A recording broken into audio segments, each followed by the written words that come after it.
네, 안녕하십니까. 입시니쌤학원에서 영어를 가르치고 있는 정광민이라고 합니다. 네, 오늘 영상은요, 동패고 학생들을 위해서 동패고 내신 대비를 제가 어떤 식으로 진행하는지, 그리고 동패고 시험이 어떤 식으로 나오는지 한번 말씀드리도록 하겠습니다. 자, 간단한 양력이고요. 진행하기 앞서서 좀 말씀을 드리면, 이게 이제 계속 팡이라고 나올 거예요. 근데 제가 이름에 이제 광자가 들어가다 보니까 약간 이제 팡이랑 생긴 게 좀 비슷해요. 그래서 약간 별명처럼 팡쌤이라고 하고 있으니까 팡이라고 나오면 저라고 생각해 주시면 되겠습니다. 자, 첫 번째로 이제 영어 시험 분석 드릴 거고, 제가 어떤 식으로 진행하는지까지 말씀드리겠습니다. 자, 먼저 말씀을 드리면, 이제 만약에 저한테 동패고 시험 특징에 대해서 딱 한 개만 얘기해라 이렇게 말씀하시면 저는 무조건 이 부분이에요. 새로운 문장, 어휘, 지문, 변형된 문장, 어휘, 지문. 그러니까 영어 자체가 새로운 단어와 등 이런 지문들이 등장을 많이 합니다. 결국에는 이 새로운 문장들이나 이런 것들을 시험장 들어가서 본인이 해석을 직접 할 수가 없으시면 아무리 뭐 내신 기간 동안 열심히 준비했다고 하더라도 좋은 점수를 받을 수가 없겠죠, 그렇죠? 그래서 이 부분들을 조금 보여드릴 텐데, 이 새롭게 등장한다는 단어와 문장들이 또 어려워요. 이거 좀 보여드릴게요. 자. 이게 이제 올해 동패고 1학년에 나왔던 문제들입니다. 여기 아래 보시면은 이렇게 이제 선지들이 이렇게 5개가 있고, 여기도 다 선지가 있는데 전부 영어 선지인 거 보실 수 있을 거예요. 그렇죠? 그럼 영어 선지기 때문에 이게 뭐 위에 있는 지문들은 학생들이 이제 들어가기 전에 미리 공부를 할 수 있었겠지만, 이 아래에 있는 영어 선지는 여기 들어가서 처음 보는 거거든요. 근데 이제 뭐 적어도 3줄씩 되는 이런 지문들을 시간 내에 단어도 새로 나왔는데 저런 걸 해석한다는 게 쉽지가 않겠죠, 그렇죠? 영어를 잘해야 돼요, 그냥, 그렇죠? 이런 식으로 문제 나오고 있고요. 조금 디테일하게 한번 좀 몇 개 보여드리면, 자, 새로 나오는 문장들이 어려워요. 1번하고 2번 보시면 기본적으로 생긴 게 좀 비슷하죠, 그렇죠? 역시 동패고 시험 문제고요, 그렇죠? 그래서 보시면 1번하고 2번이 선지로 나온 건데, 이게 둘 중에 하나의 뜻을 좀 구분을 했어야 됐어요, 제대로. 이 둘의 문장의 뜻을, 그렇죠? 첫 번째 거 제가 해석만 한번 들려드려 볼게요. 너가 보게 되는 어떤 것도 뇌에 의해서 인식될 수는 없다. 이렇게 말한 거고, 두 번째는 너가 보게 되는 모든 것이 다 뇌에 의해서 인식될 수 있는 것은 아니다 라고 말한 거예요. 이거 어떤가요? 되게 비슷해 보이죠, 그렇죠? 근데 이게 약간 차이가 있어요. 결국 이 영어에서 anything이라는 말과 부정이 붙었을 때, everything이라는 말과 부정이 붙었을 때, 그렇죠? not 있죠, 그렇죠? 그때 이제 생기는 뉘앙스 차이를 제대로 알고 계시지 않으면 애초에 이 1번, 2번 뜻을 구분을 할 수가 없을 겁니다. 완전 똑같이 느껴질 거예요. 이게 1번은 이게 눈으로 보게 되는 것 중에 아무것도 뇌가 인식할 수 없다는 뜻이고, 2번은 눈으로 보게 되는 걸 다 뇌가 인식할 수 있는 건 아니다. 인식할 수 있는 것도 있고 없는 것도 있다. 이런 뜻이에요. 약간 느낌이 다르죠, 그렇죠? 근데 이건 실제로 비슷한 문장이 없었어요, 지문에. 근데 이제 선지에서 새롭게 1번, 2번 내고 요 두 문장을 그 자리에서 해석해서 구분해서 문제를 풀었어야 됐던 거죠, 그렇죠? 이런 식으로 지금 문제를 내고 있습니다. 영어에 대한 어떤 구문적인 기초가 잡혀져 있지 않으면 이런 어떤 전체를 나타내는 말과 부분은 나타내는 말들, 이런 것들을 좀 구분하기가 쉽지 않았을 겁니다, 그렇죠? 자, 그리고 어휘도요. 이거 좀 이렇게 해놨는데 이것도 이제 올해 기출입니다, 둘 다. 해서 자, 이렇게 좀 단어를 앞에 써져 있는 걸 제가 가져온 건데, 이게 underscore하고요, compensate for이라는 단어가 있어요, 그렇죠? 이거 혹시 underscore 무슨 뜻인 것 같으세요? 이게 under가 아래잖아요, 그렇죠? score는 점수고. 그 뭔가 점수를 아래로 이렇게 깔아버리는 거니까 뭔가 점수를 낮춘다 이런 느낌 같잖아요, 그렇죠? 이게 강조하다라는 뜻이에요. 강조하다. 이게 느낌이 확 달라지죠? 그리고 compensate for도 마찬가지예요. 저희가 compensate 은근히 많이 아실 거예요. 뭔가 보충하다 뭐 이런 느낌? 근데 이게 compensate에서 보충하다 하면 뒤에 뭔가 이렇게 좀 채워주고 추가해주는 느낌이 들잖아요. 근데 compensate for은요, 상쇄시키다는 뜻이에요. 없애다라는 뜻입니다. 뭔가 뒤에 걸 없애는 거니까 원래 의미랑 완전히 의미가 좀 달라지죠, 그렇죠? 그래서 이 두 단어들 자체가 난이도가 굉장히 높은 단어들이 맞습니다. 근데 이 단어들을 실제로 그냥 선지에 아무 예고 없이 낸 거예요, 그렇죠? 그래서 이 단어를 실제 들어가서 뜻을 알고 있지 못하면 얘는 심지어 단답형 문제에서 이제 썼던 문제고요, 그렇죠? 요거는 이제 일치불일치 문제에서 썼던 문제인데, 이 지문인 단어인데, 이 단어들을 제대로 알 수가 없었으면 그 지문과 그 문제들을 제대로 풀 수가 없었을 것이다. 이렇게 생각하시면 될 것 같습니다. 단어도 굉장히 빡세게 나옵니다. 자, 요거는 이제 최근 시험들 중에서 동패고 시험에서 처음 나왔던 단어들인데 조금 어려운 단어들 제가 좀 모아놓은 거거든요. 이런 단어들을 그냥 내요. 예를 들면 뭐 redundant, momentum, resilient 이런 단어는 진짜 어려운 단어거든요. 근데 이런 단어를 그냥 냅니다. 그래서 단어를 미리 좀 갖추고 있어야 된다는 게 굉장히 크다라는 거 좀 말씀을 드리고요. 자, 두 번째는 논술형 문제입니다. 자, 논술형 문제 같은 경우는 그래도 타 학교들에 비해서는 비중은 적은 편이에요. 2문제에서 3문제 정도 나오고 있기 때문에 결국 비중은 적은데 사실 논술형 문제는 항상 학생들이 어려워하는 문제입니다. 오답률이 높은 문제고 실제로 지금 컷이나 이런 것들을 좀 살펴봤을 때 1, 2점이 아쉬운 시험들이 맞아요. 결국 논술형 문제 하나를 틀려버리면 이게 어쨌든 컷이 바뀌고 본인의 등급 자체가 변화되는 일들이 생기겠죠. 그렇죠? 그래서 굉장히 중요한 문제라고 말씀을 드릴 수 있는데 이 논술형 문제도요. 단답형 같은 경우도 뭐 원래 지문에 있던 걸 그대로 쓰는 경우는 그냥 없다고 보시면 됩니다. 아예 새로운 문장들을 주거나 아니면 이 단어 자체를 변형해서 써야 되기 때문에 기본적으로 이 어떤 문법적인 요소들 그리고 어떤 작문 같은 것들을 할 수 있지 않으면 이게 풀 수가 없어요. 그렇죠? 요것도 한번 보여드릴게요. 자, 이것도 이제 올해 동패고 1학년 나왔었던 문제인데 자, 이거 보시면 이게 빈칸 뚫려 있고요. 여기도 빈칸 뚫려 있어요. 그렇죠? 근데 이제 조심하실 게 여기 빈칸에 이거 빈칸이니까 외워서 풀 수 있는 거 아닙니까? 이렇게 생각하실 수 있는데 들어가야 됐던 말이 실제 정답이 원래 지문의 문장하고 달라요. 네. 그러니까 이제 새롭게 여기서 나온 단어들이랑 문장들을 보고 구성해서 본인이 작문해서 답을 썼어야 됐고요.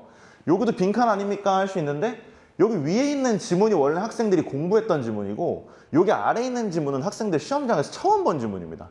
거기에다가 빈칸을 뚫어놨기 때문에 확실히 들어가서 이 문장들 해석 그리고 여기에 들어가는 형태들을 고민할 수 없는 그런 상황이면 문제 못 풀겠죠. 그렇죠? 이렇게 문제 나오고 있고요. 자, 제일 많이 나오는 형태 중에 하나가 요약문 완성이에요. 근데 말 그대로 요약문이라는 건 학교생들이 쓰신 거거든요. 그렇죠? 그런 요약문을 완성을 할 때 이 문장이 여기까지가 제대로 해석이 안 되고 이 부분 구조 분석이 애초에 안 되시면 문제 풀 수가 없습니다. 그렇죠? 근데 이런 식으로 서술형도 나오고 있다. 역시나 영어 기본기가 굉장히 중요하다라고 좀 말씀을 드리고 싶습니다. 세 번째는 일치 불일치 문제인데요. 저희가 이제 일치 불일치 문제 같은 경우는 모의고사에서는 굉장히 쉬운 유형입니다. 그렇죠? 근데 내신 문제 그리고 동패고 내신 시험에서는 난이도가 꽤 높아요. 그래서 지문 자체를 정확히 이해할 것을 요구하는 문제들이 많이 나오는데 지문도 어려운 걸 많이 사용을 하죠. 다만 이 지문들이 어렵다라는 건 요즘 고1, 2 모의고사가 어렵기 때문이기도 합니다. 근데 어쨌든 그런 어려운 지문들에서 지문을 좀 정확히 이해할 걸 요구하고 있고 단순히 전체적인 주제만 요구하는 게 아니라 문장 단위로 날아가는 문장 없이 세부적으로 이해하셔야 돼요. 중간에 뜨면 안 됩니다. 그래서 그런 세부적으로 문장 단위로 이해해야 된다. 그리고 선지 자체도 굉장히 세부적으로 판단해야 되는 문제들이 많이 나옵니다. 요거 한번 보여드릴게요. 자, 일단은 이제 올해 하고 이제 최근 시험들에 대해서 이제 시험에 나왔던 지문들의 주제를 제가 한 문장으로 한번 정리를 해본 거예요. 근데 벌써 되게 어렵죠, 그렇죠? 이런 지문들을 써요. 그래놓고 뭔가 이 지문에 대한 정확한 이해를 요구하는 문제들을 내는 겁니다. 그렇죠? 내용적으로 완벽하게 공부하는 것이 되게 힘들 거고 중요하겠죠. 그렇죠? 자, 그리고 요게 역시나 이제 올해 1학년 나왔던 문제인데 뭐 사실 뭐 엄청 어려웠던 문제는 아닙니다. 근데 이런 결로 물어본다라는 걸 좀 보여드리는 거예요. 지문에 이렇게 나옵니다. 글루코즈는 글리코겐이라고 불리는 형태로 변화되어 우리 몸에 저장된다. 사실 이게 포도당인데 이게 선지에는 글리코겐은 우리가 먹는 음식에서 주로 발견되는 탄수화물의 종류다. 자, 위에서 말했죠? 우리 몸에 저장될 때는요. 글리코겐이라고 불려야 돼요. 그리고 여기 지금 글리코겐 아래 나와 있는 얘기는 음식에서 발견된다고 나와 있어요. 그렇죠? 그래서 틀렸다는 거야. 결국 음식에 있을 때는 글루코즈였을 거고 이 음식에 있는 게 우리 몸으로 들어올 때 글리코겐이 되는 거겠죠. 괜찮죠? 엄청 디테일한 걸 물어본다. 이 정도 좀 가져가 주시면 좋을 것 같습니다. 괜찮으시죠? 그렇죠?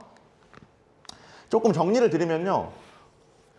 지문이 굉장히 많이 변형이 되고요. 새로운 어휘와 문장이 많이 등장합니다. 그렇죠? 그렇기 때문에 영어의 기본 실력이 굉장히 많이 필요하고요. 두 번째는 단순히 암기해서 풀 수 있는 문제들은 거의 없습니다. 특히 서술형이요. 그렇죠? 그래서 영어 작문 실력과 본인의 어법적인 기초가 갖춰져 있어야 문제를 풀 수 있다는 거. 세 번째는 지문을 대충 공부하시면 안 됩니다. 애초에 어려운 지문들을 쓰고요. 그 어려운 지문을 제대로 이해하고 문장 단위로 세부적으로 이해하는 것이 필요하다. 약간 이런 포인트들을 잡아주시면 될 것 같습니다. 괜찮으시죠? 그렇죠? 자, 그러면 제가 어떤 식으로 진행하는지 말씀드리겠습니다.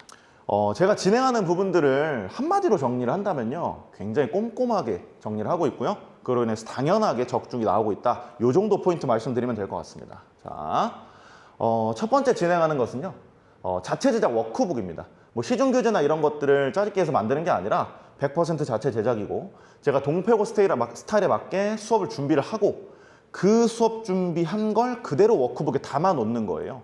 그래서 수업 때 말했던 걸 실질적으로 복습할 수 있는 워크북이 나간다. 그래서 무슨 노가다하고 그런 느낌이 아닙니다. 그렇죠? 그래서 이런 워크북 나가서 아이들 정확하게 복습시키고 있고요.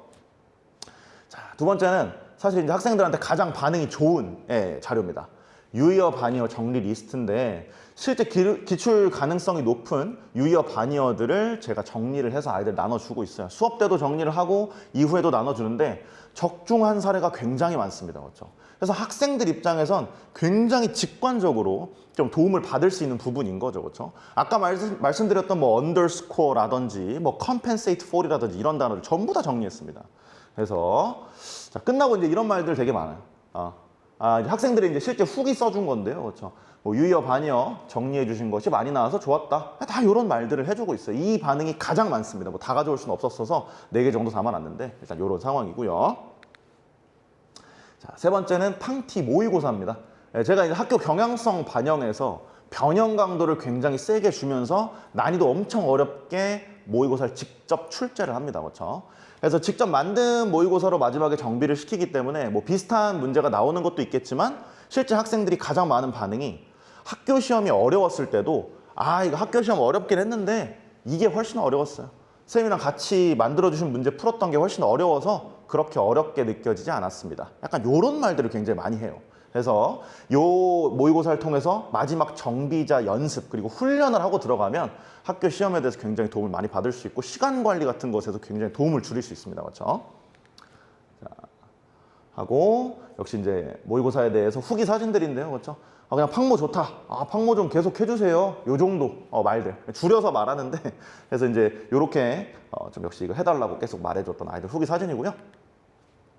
자, 네 번째는 아까 이제 논술형 문제도 굉장히 중요한 비중을 차지하고 있다고 말씀드렸죠. 뭐 비중 자체가 적더라도 확실하게 좀 중요한 문제들이 많고 오답률이 높은 문제니까. 그럼 결국에 이제 이 서술형 같은 경우를 제가 사실 뭐 내신 기간 아닐 때도 어느 정도 좀 도움을 드릴 수 있는 그런 특강 같은 것도 진행은 하고 있어요. 다만 내신 기간 동안에도 서술형 특강을 진행합니다. 이게 따로 뭐 시간을 내거나 뭐 비용이 들어가는 특강은 아니고요.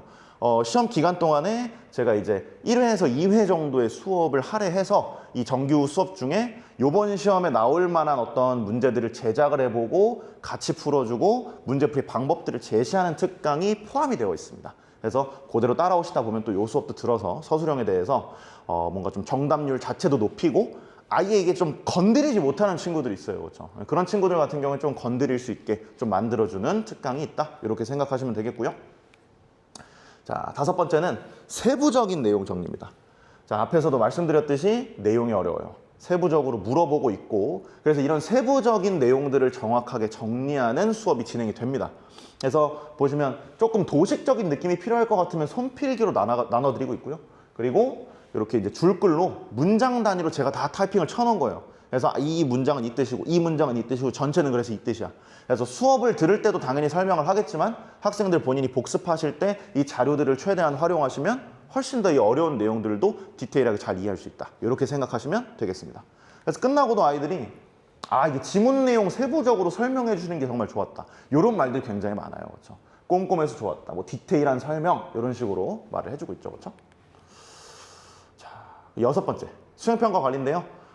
사실 뭐 수행평가 같은 경우가 뭐 동패고가 굉장히 뭐 부담스러운 수행평가가 나오는 건 아닙니다. 다만 제가 이제 좀 피드백을 드릴 수 있는 그런 수행평가 같은 경우는 제가 날짜 정해놓고 저한테 보내라고 해요. 그래서 보내주고 뭐 아예 다 해준다기보단 좀 어떤 피드백들을 주면서 정리를 해주는 편입니다. 그렇죠? 그래서 이대로만 가서 잘 고쳐서 써오면 아이들이 뭐 크게 문제될 일이 없겠죠. 수행평가에 있어서는. 이렇게 수행평가 관리하고 있고요. 자, 질의응답입니다. 자, 이게 질의응답은 사실 많아도 문제고 적어도 문제예요. 이게 많으면 아이들이 이게 너무 좀 눈치를 본다던가 이런 경우도 있고, 그리고 막 너무 막 죄송해하는 경우들도 있어요, 그렇죠? 근데 이제 그런 것들 제가 사실 이제 질의응답 시간을 굉장히 많이 확보를 해놓습니다. 이제 저희가 수업을 올 때마다 2시간씩 실전 수업이 붙어 있기 때문에 그때 질의응답을 할 수 있고요. 그리고 수업 끝나고 나서도 질문을 받고 전에도 받습니다. 그리고 주말에 제가 이제 6시부터 계속 이제 프리한 상태이기 때문에 그 미달자 관리하면서 질의응답까지 같이 받고 있고, 그리고 이제 그래도 안 된다 그러면 카톡이나 이런 비대면으로도 뭐 전화로도 질문을 받고 있기 때문에 질문이 많아도 전혀 문제될 게 없게 해결을 하고 있다는 거. 자, 그리고 이 질문이 적어도 문제라는 건 이게 저희는 문제라 생각하는데 이제 학생들은 문제라고 생각 잘 못 하거든요. 그렇죠? 그래서 이 질문이 적을 때도 끊임없이 물어봐요. 너 이거 알아? 너 이거 모르잖아. 설명해봐. 이거야. 이렇게 제가 설명해주고 이런 식으로 확인하는 과정이 굉장히 많습니다. 그래서 이렇게 진행을 하고 있어서 카카오톡으로 질의응답 받았던 내용이고요. 질문이 엄청 많아요. 그래서 뭐 전화로 바로 해결했던 내용이고, 자, 그래서 이제 끝나고도 이제 학생들 말했던 게 이제 두 가지예요. 질문이 많았는데 잘 받아주셔서 감사했습니다. 이런 느낌들이 있었고, 질문 잘 받아주신 거, 계속 질문이 있는지 물어봐 주신 거, 억지로라도 질문할 수 있게 해주신 거. 이게 그때 당시에는 아이들이 싫어했거든요, 그렇죠? 근데 이제 이렇게 이제 억지로 남겨서라도 아니면 뭐 질문을 계속해서 물어봐서 질문을 하게 해서 한두 개 알아가면 결국 좋아하더라고요. 그래서 그걸로 좀 물꼬가 트이면 또 그 이후에 질문을 많이 하게 되기도 하고, 이런 과정들로 질문 처리를 하고 있습니다. 자, 8번째. 질문 정리인데 이게 이제 앞에 말씀드린 내용하고는 좀 다른 내용입니다. 결국 저희가 내신 대비를 하다 보면 내용적으로나 뭐 여러 가지 측면에 있어서 분명히 지문들의 애매한 부분이 생겨요. 특히 이제 최근 시험들 같은 경우는 동패고 1, 2학년 전부 다 이 외부 지문이 들어가 있다 보니까 결국 그 외부 지문을 어떻게 제대로 이해할까 이걸 고민하다 보면 애매한 부분이 정말 많아요, 그렇죠? 근데 이제 그 애매한 부분은 실제로 보통은 안 나옵니다. 보통은 안 나와요, 그렇죠? 근데 정말 가끔씩 그 애매한 부분을 학교 선생님들이 본인의 논리대로 생각하셔서 그냥 내시는 경우가 있어요, 그렇죠? 물론 뭐 수업 때나 이럴 때 어느 정도 언지를 주실 수도 있겠지만 그렇지 않는 경우도 분명히 있습니다. 그래서 그런 부분들을 어떻게 해야 되냐면 첫 번째, 그 애매한 부분이 어딘지를 찾아놔야 돼요, 그렇죠? 그래서 그건 제가 찾습니다. 그리고 나서 학생들한테 그 부분을 제가 리스트를 좀 정리를 해놓기 때문에 다 모든 선생님한테 질문을 시켜요, 그렇죠? 그래서 그 질문한 내용들을 마지막에 답변들을 정리해서 수업을 진행을 한다. 이렇게 생각하시면 되겠습니다. 결국에 그 애매한 여러 가지 부분들을 적어도 우리 학교 이번 시험에서는 어떻게 알아가는 것이 맞는가, 이런 것들을 정리 드리고 있다는 거 좀 말씀을 드리고요. 자, 여기 보시면 이게 이제 가장 최근 동패고 1학년 시험입니다. 2025년 2학기 기말고사인데 그때 제가 이제 질문 정리 시켰던 거예요, 그렇죠? 그래서 뭐 벗부터 시작하는 저 문장에 대해서 외부 지문인데 이거 무슨 뜻인지 여쭤봐라 해서 여쭤봤어요. 그리고 나서 그 답변 내용을 딱 받아왔는데 이번에 시험에 딱 그 부분, 요 벗부터 시작하는 요 easy까지 요 부분에 밑줄 쳐놓고 의미하는 바로 가장 적절한 것은 요 물어봤습니다, 그렇죠? 이게 이제 뭐 쉽게 풀으셨을 수도 있겠지만은 사실 오답률 굉장히 높았던 문제가 맞고요. 그래서 요 지문에 대해서 이게 이제 저희 학원에 지금 가장 최근에 이제 100점 맞은 학생한테 이제 물어봤어요. 뭐 100점 맞아서 다 잘한 거 알겠는데 그래도 혹시 어려웠던 거 있었느냐 물어봤더니 딱 요 지문. 요 문제에 대해서 이거 아마 질문 정리로 답변 안 해놨으면 조금 힘들었을 것 같다. 그렇게 말했던 어려운 문제입니다. 요렇게 나왔다라는 거. 그래서 항상 이렇게 좀 최대한 꼼꼼하게 그런 부분들까지 준비하고 있다는 거 좀 말씀을 드리고요. 9번째는 미달자 관리와 보강입니다. 뭐 너무 당연한 얘기겠지만 미달이 있으면 저는 무조건 주말에 부릅니다. 주말에 불러서 최대한 해결을 시키고 집에 보내고 있고요. 시험 기간 한 달 남았을 때는 매 수업마다 추가적으로 1시간씩 보강 들어가고 제가 직접 첨삭 들어가기 때문에 뭐 질의응답이라든지 숙제 검사 다시 한번 돌리고 있고요. 그리고 직전 보강 같은 경우는 1학년에 한해서는 시험 전날과 새벽까지 직전 보강을 하고 있고 2학년, 3학년 같은 경우는 시험 당일에만 하고 있습니다. 그렇죠? 그래서 이렇게 직전 보강도 진행이 된다. 자, 10번째는 이제 뭐 커뮤니케이션이라 나왔는데 이게 이제 가끔 이제 저는 뭐 이렇게 막 먹을 거 많이 사주는 스타일은 아니에요. 그렇죠? 예, 그렇진 않은데 이 직전 보강 날은 좀 아이들이 힘들어 하더라고요. 그렇죠? 그래서 이제 그런 때는 좀 사주거나 뭐 스타벅스 사주고 이런 경우들이 있는데 그때 이제 이렇게 좀 학생들이 이렇게 좀 써줬던 거예요. 그렇죠? 그래서 결국에 뭔가 이 소통적인 측면, 뭐 단순히 소통이 중요한 것도 있겠지만 입시라는 게 좀 힘들지 않습니까? 그렇죠? 그래서 그런 것들 좀 힘 잃지 않고 지치지 않고 좀 끝까지 갈 수 있게 그런 부분도 신경 쓰고 도와주고 있다라는 거 말씀드리고요. 그 외에도 여러 가지 진행하는 게 있어서 이건 학원에 연락 주시면 제가 성실하게 답변 드리도록 하겠습니다. 그렇죠? 그래서 성과인데요. 이 앞부분은 조금은 빠르게 지나가겠습니다. 혹시 궁금하시면 멈춰놓고 보시면 좋을 것 같아요. 자, 이렇게 올 한해 성과하고 뭐 작년, 뭐 재작년 성과 이렇게 좀 디테일하게 모아놓은 부분들이고요. 자, 이게 2025년 총 결산인데요. 그렇죠? 그래서 이 부분을 좀 봐주시면 좋을 것 같아요. 그래서 이제 올 한 해 동안 제가 어떤 식으로 진행을 했는가, 잘 본 학생들, 뭐 100점 전교 1등 당연히 많고요. 뭐 100점 때부터 뭐 80점 때까지 합하면 뭐 97명 정도 이렇게 총 4번 시험 합쳐서 이렇게 얘기 드리고 있는 거고, 그리고 당연히 뭐 잘하는 학생만 있는 게 아닙니다. 그냥 단순히 잘하는 학생만 있는 게 아니라 이렇게 조금 못했던 학생들, 타학원에 있었던 학생들인데 왔을 때 굉장히 점수 상승이 좀 컸던 이런 학생들까지도 지금 있는 상황이다. 이렇게 좀 말씀을 드리고요. 자, 요 어떤 방금 말씀드렸던 성과에 대해서 사실 뭐 이렇게 제가 잘했습니다. 요걸 말씀드리는 것도 있어요. 네. 하지만 그거 말고도 이렇게 절 잘 따라와줬던 학생들, 그리고 이제 보내주셨던 학부모님들한테 먼저 감사하다는 말씀 드리고 싶고요. 그거에 대해서 제가 확실하게 보답하겠다라고 말씀을 드릴 건데, 이게 뭐 보답이라고 해서 뭐 제가 뭐 돈을 드릴 수는 없고, 제가 이제 할 수 있는 건 수업적인 측면이 아닐까 싶습니다. 수업 더 열심히 할 거고요. 조금 실질적으로, 자, 이게 사실 뭐 지금 여기 나와 있는 건 2026년 윈터 동안 진행되는 무료 방학 특강, 재원생만 들을 수 있고요. 그렇죠? 요거에 대한 얘기인데, 사실 썸머 때도 똑같이 무료로 진행을 하고 있고, 사실 저는 매년 무료로 특강 진행하고 있습니다. 이게 또 무료로 진행한다고 해서 뭐 퀄리티가 떨어지거나 뭐 시수가 별로 안 되거나 이렇게 생각하실 수 있는데, 저는 무료 특강도 유료 특강으로 원래 진행하던 것들인데 그걸 무료로 전환해서 하고 있는 거고요. 그리고 시수도 보시면 알겠지만 이게 이제 윈터 같은 경우는 1월하고 2월 내내 시행이 되기 때문에 총 14회, 28시간씩 들어가요. 그렇죠? 이렇게 추가적인 특강까지 있기 때문에 이걸로 제가 지금 저희 재원생들한테 감사의 마음 전한다는 거 말씀드리고 싶습니다. 자, 마무리 드리면요. 자, 지금 영상 보시고 계신 분들은 아마 굉장히 좀 중요한 선택의 순간에 있으시리라고 생각합니다. 3년을 함께할 또는 뭐 2년, 1년을 함께할 학원과 선생님을 선택하고 계실 테니까요. 그 선택에 있어서 저를 선택하신다면 그게 후회 없는 선택이시라는 거 알게 되실 겁니다. 감사합니다.